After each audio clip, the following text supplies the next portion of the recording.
Okay, let's unpack this. I want you to imagine a company, but not just a company. I want you to imagine an entity so massive, so pervasive, and so integral to a nation's identity that it accounts for 4% of that country's entire gross domestic product. 4%. That's a staggering number. It's huge. And we aren't talking about a sector here. We aren't talking about the oil industry in Saudi Arabia or the financial sector in the UK. We are talking about one single company One. accounting for 4% of the GDP of a developed European nation. It sounds like fiction. I mean, in today's fragmented economy, that level of concentration is almost unheard of. If you look at, say, Apple or Google today, even with their trillion-dollar valuations, they don't hold that specific kind of weight over the entire U.S. economy. Exactly. But in the late 1990s and early 2000s, this was the reality in Finland. And we aren't talking about some state-owned enterprise. We are talking about a phone company. We're talking about Nokia. Nokia. It's a name that, for a certain generation, my generation certainly, is just synonymous with mobile phone. It really is. And today, we are going on a deep dive into what I think is one of the most spectacular rises and, I guess, one of the most tragic falls in the history of capitalism. We have a whole stack of sources here, documentaries, financial reports, internal memos, interviews with former executives, and they all paint this picture of an entity that felt absolutely invincible. Invincible is the right word. You look at the data from the source material, and it's just relentless. It's almost absurd. In Europe, during the 90s, Nokia wasn't just a tech giant. It was bigger than McDonald's. Bigger than McDonald's. Bigger than Coca-Cola. In terms of brand recognition and, cultural footprint in Europe, it was a global superpower based out of a country with a population smaller than New York City. And yet, as we were going to explore, they lost it all. And they lost it so fast. So the central mystery we are trying to solve today is how? How does an entity with that much money, that much talent, the best supply chain in the world, and 50% of the global market share just evaporate? It is a haunting story. It really is. It's a ghost story for business leaders. There is a quote from one of the executives at the very end of this saga during the press conference announcing the sale of the mobile division to Microsoft. He said, and it's chilling. He said, "We didn't do anything wrong, but somehow we lost." That sent chills down my spine every time I read it. We didn't do anything wrong. It feels like a tombstone epitaph. It's this perfect summary of a total lack of self-awareness. Well, it really frames the whole tragedy because, as we'll see, he wasn't entirely lying from his perspective. They did plenty of things right by the old standards. They followed the textbook. Right. But the textbook was being rewritten in Cupertino, and they were still reading the old edition. They didn't even know a new one existed. So here's our mission for this deep dive. We're going to dissect this in 3 specific acts. First, we'll talk about the golden age, the matrix phone, the brick, the absolute dominance where they could do no wrong. The glory days. Then we'll move into the arrogance, the laughter at the iPhone, and the internal rot, the culture of fear that started to fester. And finally, the collapse, the famous burning platform memo, and the tragic sale. It's a case study on the danger of success, how success can blind you. Absolutely. So let's get into it. Act 1, the golden age. To understand the fall, you really have to appreciate the height from which they fell. We mentioned the GDP stat 4% of Finland's GDP, but let's put that in perspective for a second. Okay. Imagine if Google, Apple, and Microsoft were all one single conglomerate, and they were basically the only thing keeping the U.S. economy afloat. That was Nokia to Finland. It was more than a company. It was the national champion. And the sources mentioned that at their peak, they held 50% of the global mobile phone market. I want to pause on that because I think our listeners might just gloss over it. 50%. It's unheard of. Today, Samsung and Apple battle it out, and they hover around 20-25% each, give or take. Nokia had half the planet. If you saw someone walking down the street in London, Tokyo, or Rio in 2000, and they were making a call, it was a coin flip whether they were holding a Nokia. Right. And when you have 50% of the market, you aren't just a participant in the market. You are the market. You dictate the rules. You decide what a phone looks like, how it works, what the charging port looks like, and what it costs. That creates a very specific psychology within the company. The psychology of invincibility. But let's talk about the logistics for a second, because the source material really emphasizes this. Nokia wasn't just a marketing machine. They were a logistical miracle. Oh, absolutely. This is the unsexy part that actually built the empire. We're talking about the late 90s, early 2000s. We don't have the sophisticated cloud-based supply chain software we have today, and yet Nokia was moving atoms, plastic, silicon, copper from hundreds of suppliers into factories from Salo to Beijing, and then shipping finished boxes to literally every village and city on Earth. It was an empire of atoms. That's a great way to put it. Exactly. They were the masters of hardware logistics. They could squeeze a fraction of a cent out of component costs because of their scale. They could flood a market with millions of devices in weeks. This efficiency was their moat. They thought, nobody can beat us because nobody can build phones as cheap and as fast as we can. And they were right for a time. For a time. And they were cool. I think it's hard for younger listeners to grasp this, but Nokia wasn't just reliable or corporate back then. It was cool. It was futuristic. You're thinking of the 8110. The Matrix phone. I mean, come on. I still remember sitting in the theater watching The Matrix. Keanu Reeves, playing Neo, is in that office cubicle. He gets the package. He opens it up, and that phone, schnick, that slide mechanism. That sound was the sound of the future. It was. And the funny thing is, the actual phone didn't have a spring-loaded slider like in the movie, right? That was a prop modification. Correct. The consumer version, you had to slide it down with your thumb. But it didn't matter. The cultural imprint was there. The Nokia 8110 wasn't just a phone. It was a prop in the most cyberpunk-defining movie of the decade. It signaled that Nokia understood the digital age. It was a status symbol. If you pulled that out at a dinner, you were saying something about yourself. You were saying, I am important. I am connected. And expensive. It was a premium device. And this is important because it shows Nokia could do high-end. They weren't just a budget brand, they commanded the desire of the consumer. But then you have the other side of the coin. The device that built the bedrock of their empire. The legend, the meme, the Nokia 3D310. The brick. The brick. I feel like we've all heard the jokes that if you drop an iPhone, the screen breaks, but if you drop a Nokia 3310, the floor breaks. It's funny because it's a meme, but memes usually come from a kernel of truth. And in this case, the truth is that the 3310 was a tank. It was practically indestructible. Why was it just thick plastic? Oh. Or was there real engineering behind that durability? There was a profound engineering philosophy behind it. The source material identifies a specific mindset that ruled Nokia during this golden age. A mantra, really. Hardware is king. Hardware is king. Okay, let's unpack that. What does that actually mean for the engineers on the ground in Helsinki or Salo? It meant that the physical attributes of the device were the primary metric of success. The hierarchy inside Nokia reflected this. If you were a radio frequency, an RF engineer, the person ensuring the signal didn't drop when you went into a tunnel, you were a god, you were a rock star. And if you were a software engineer? You were the roadie, maybe not even the roadie, you were the guy sweeping the stage after the show. Software was viewed as a secondary necessity. It was the stuff you had to put on the screen so the user could get to the contact list or, play Snake. That seems crazy to us now, but I guess. In 1999, what was a phone for? Exactly. Context is everything. In 1999, a phone was a utility. It was a tool. You paid a lot of money per minute to make calls. The worst thing a phone could do was drop a call or run out of battery. So Nokia optimized for that. They had these torture chambers for phones. Torture chamber. Literally. They would freeze phones to minus 20 degrees.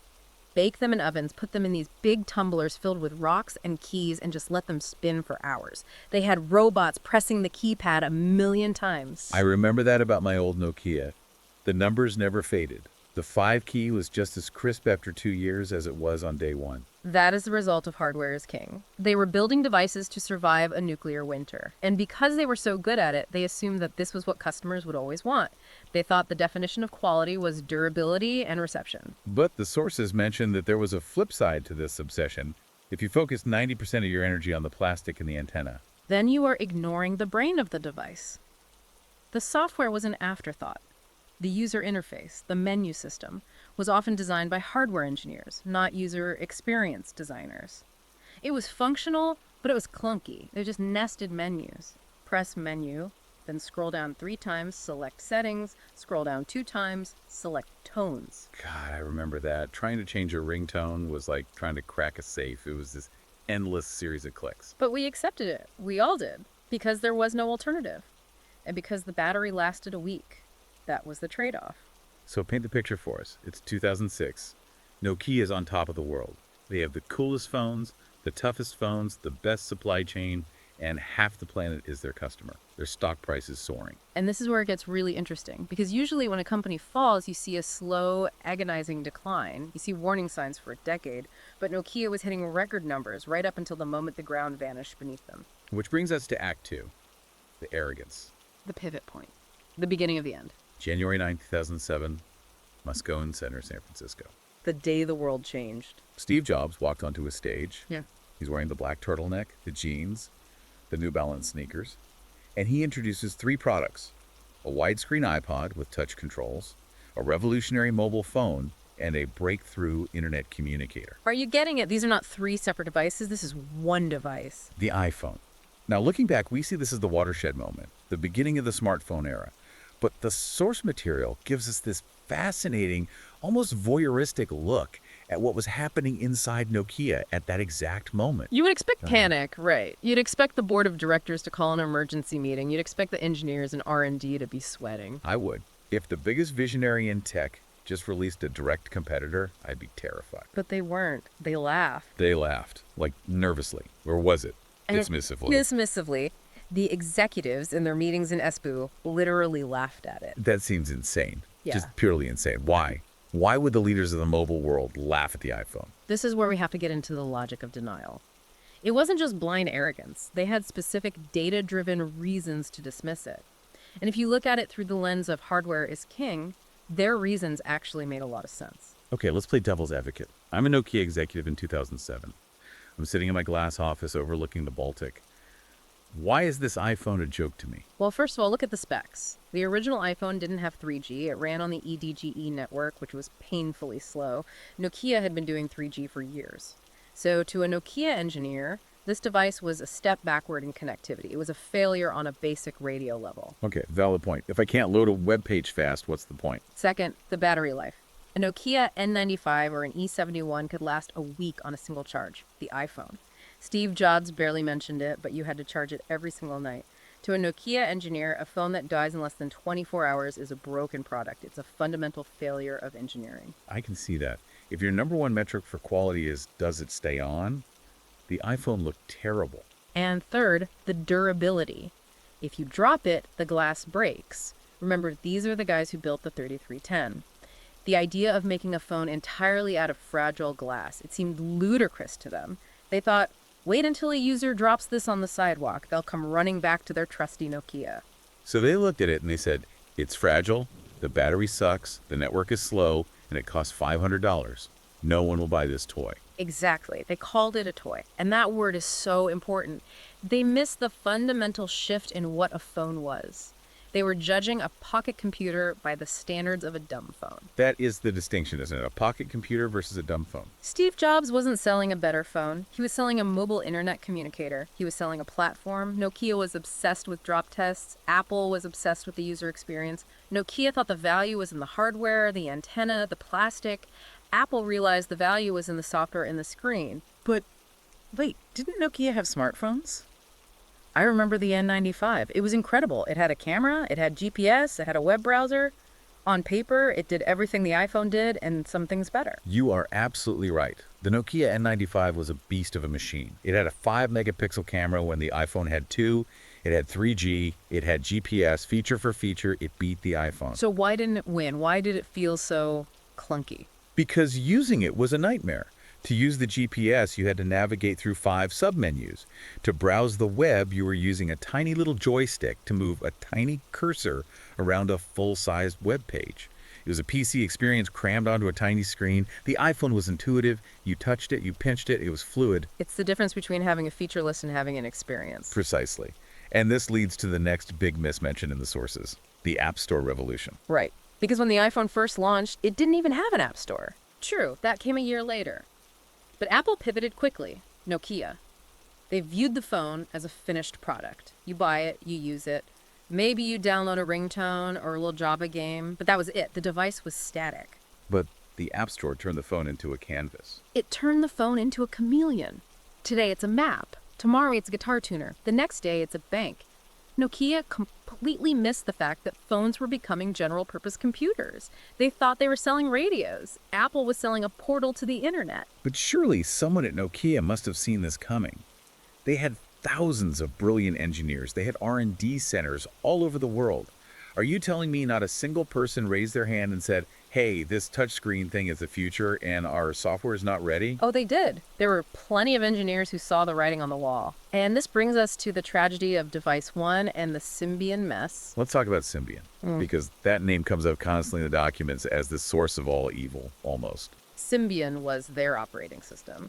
And in the 90s, Symbian was a miracle. It was incredibly efficient. It could run on very low power processors and very little memory. It's what allowed those batteries to last for a week. So what was the problem? Why couldn't it adapt? The problem was that it was built for a world of buttons, not touchscreens.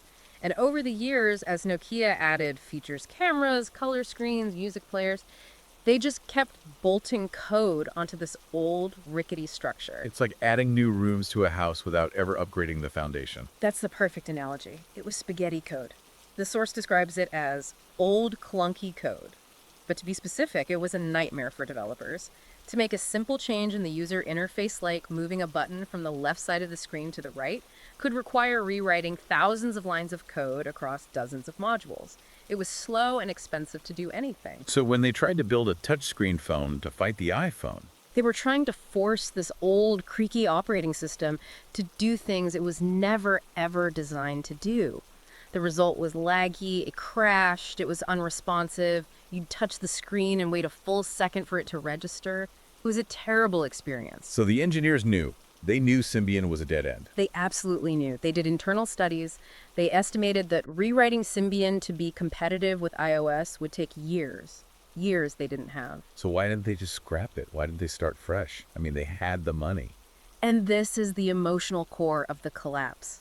It's not just about technology, it's about culture. The source calls it the silent killer, the culture of fear. A culture of fear. That sounds traumatic for a corporate office in Finland. It was toxic. The source material describes a situation where middle managers were terrified of the top executives. You have to understand the leadership style at the time. The top brass men who had overseen this incredible growth had become accustomed to winning. They demanded results. They demanded good news. So if I'm a middle manager and I know my project is failing, You have a choice. You can tell the truth. Sir, Symbian is a disaster. The iPhone is years ahead of us, and we need to burn everything down and start over. which probably gets me fired, Right, or at but- the very least yelled at and sidelined. Or you can say, Sir, we are making progress. The next software update will fix the bugs. We are on track to meet our Q3 targets. So they lied. They filtered, they massaged the data, they used this traffic light system for project reports, green for good, amber for issues, red for failing. A project might be deep in the red at the engineering level, but the manager turns it to amber to look competent to his boss, and his boss turns it to green to look effective to the CEO. So the captain is on the bridge, steering the ship, looking at a dashboard of all green lights, thinking the engines are running at 100%. But down in the engine room, everything is on fire and the water is rising. And the people in the engine room are too scared to pick up the intercom because they know the captain shoots the messenger. It's a classic organizational breakdown. An organization where the top doesn't know the truth because the middle is too scared to tell them is an organization that is walking straight off a cliff. That is exactly what happened. They were walking off a cliff, convinced they were still flying. And they did that for years. This brings us to Act 3, the collapse. The year is 2011. The illusion is starting to shatter. The market share is dropping. Enter Stephen Elop. The new CEO, the first non-Finn to lead the company. He comes from Microsoft. And he writes something that has become legendary in the business world, the Burning Platform Memo. It's one of the most famous and I think most brutally honest corporate memos ever written. February 2011. He sends this out to the entire company. He tells a story about a man working on an oil platform in the North Sea. He wakes up at night by an explosion and the whole platform is on fire. A terrifying image to send to your employees. Right.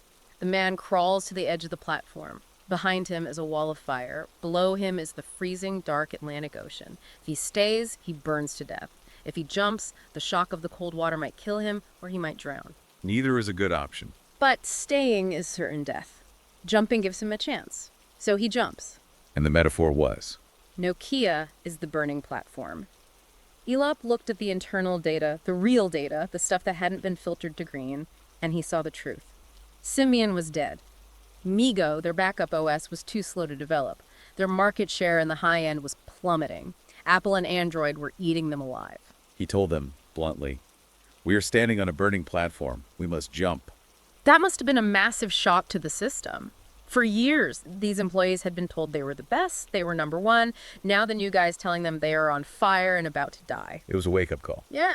But here's the controversy. Many analysts argue that by publishing this memo, which of course leaked almost immediately, he effectively Osborned his own company. Right, the Osborne effect. He told the entire world, our current products are burning. So sales of Symbian phones fell off immediately. Who wants to buy a phone from a burning platform? Carriers stopped ordering them, customers stopped buying them. But he had to jump. He had to choose a new operating system. He had to abandon Symbian. And this is the great what if of tech history. He had a lifeline, didn't he? He did. Google came knocking. Google offered them Android for free. Imagine that timeline for a second. Nokia hardware, legendary build quality, the best cameras in the world, running clean, popular Android software. It sounds like a winner.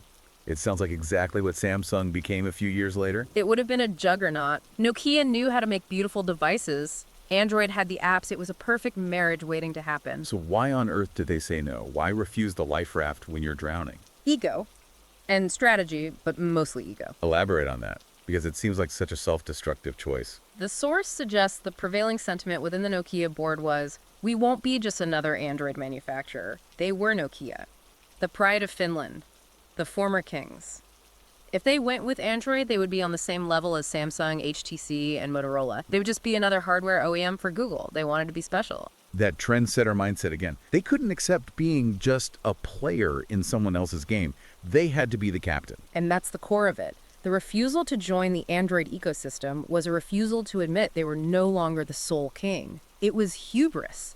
They thought they could still dictate the ecosystem, even as their own was in flames. So instead of Android, they chose. The suicide pact. Harsh words. But accurate in hindsight, they partnered with Microsoft to use Windows Phone. Okay, I want to push back on this for a second, because in hindsight, it's easy to say they should have gone with Android. But put yourself in Stephen Elop's shoes in 2011. Microsoft is a giant. They have endless money. They own the enterprise market. On paper, a Nokia plus Microsoft partnership sounds like a dream team. You are right. On paper, it looked brilliant. Microsoft provides the software and the cloud services. Nokia provides the hardware and the global distribution. Together, they create a third ecosystem to challenge Apple and Google. It was a bold bet. So why did it fail so miserably? What went wrong? Two things, really. The app gap and the timing. The app gap. It was the chicken and egg problem from hell. Developers looked at Windows Phone and said, there are no users on this platform, so I'm not going to spend my time and money writing apps for it. I'm busy writing for iOS and Android where the customers are. And users looked at the phone in the store And said, where is Instagram? Where is YouTube? Where is Snapchat? And when they saw those apps weren't there, they didn't buy the phone. And without users, developers don't make apps. The death spiral, it's a network effect, and they were on the wrong side of it. While Nokia and Microsoft were spending 2 years trying to get the Live Tiles interface to look perfect, the App Store went from 100,000 apps to 1 million. They were trying to build a third highway when everyone was already driving on the other two. I remember those Lumia phones. They were actually beautiful. The colors, the industrial design, the hardware was great. The hardware was fantastic, the cameras were years ahead of the iPhone, the build quality was classic Nokia. But it didn't matter. The value had shifted. The value was no longer in the megapixel count, it was in the ecosystem. You couldn't sell a phone without Instagram no matter how good the lens was. So the burning platform turned into a sinking ship. And fast. In just a couple of years, their market share, which was already falling, just completely collapsed. Their stock price went from $40 to $2. Which leads us to the final scene of the tragedy, September 2013. The sale. It's the end of an era. Microsoft announces they are buying Nokia's mobile device division. The company that used to be a national champion of Finland was being sold to an American software giant. And the price tag. $7.2 billion. $7.2 billion. Now that sounds like a lot of money to you and me. It is huge money for a person. But for a company that dominated the world, it's peanuts. You have to contextualize it.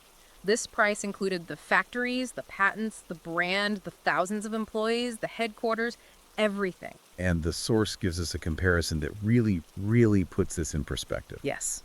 Around the same time, practically within months of this deal, Facebook bought WhatsApp, A messaging app. That's it. a simple messaging app. It had about 50 employees at the time, no factories, no supply chain, no mines in Africa, just code and users. And how much did WhatsApp sell for? $19 billion. Wow, let that sink in. A chat app with 50 employees was worth nearly triple what the entire Nokia mobile empire was worth. That is the ultimate indictment of the hardware is king philosophy. The value had shifted entirely to software and network effects.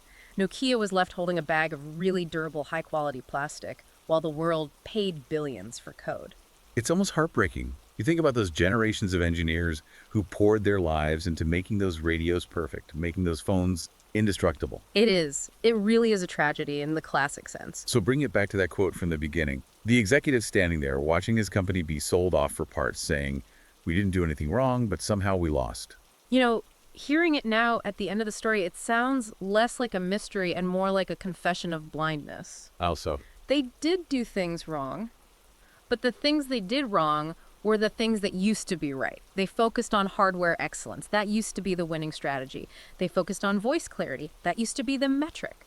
They listened to their current customers who said, "We want better battery life," instead of looking at the non-customers who wanted a pocket computer. they kept doing what made them successful, long after the definition of success had changed. Precisely. The danger of success is that it breeds arrogance. It stops you from listening. It creates a culture where you protect the status quo instead of inventing the future. They were so busy defending their castle that they didn't notice the war had moved to the sky. And where fear prevents the truth from rising to the top, That's the killer. That's the real lesson here. If those middle managers had felt safe enough to scream, "Symbian is dead and the iPhone is the future" in 2007, maybe they could have turned the ship. Maybe they could have started work on an Android phone then. But they didn't. They chose comfort over truth. it's a powerful lesson, not just for business, but for life. Absolutely. So as we wrap up this deep dive, I want to leave you, the listener, with a thought. It's a question about your own world. Where in today's landscape do we see a hardware is king mindset? Where are we seeing successful giants ignoring a revolution because it looks like a toy? Is it the traditional auto industry looking at EVs and self-driving software? Is it Hollywood looking at AI-generated content? Or even more personally, where are we falsifying reports in our own lives? Where are we afraid to admit that a system, a career, a relationship, a habit is broken simply because we are scared of the disruption it would take to fix it? Are you standing on a burning platform pretending the view is nice? Sometimes you have to jump. And sometimes you have to jump before you even smell the smoke. That's it for this deep dive. Thanks for listening. Stay curious.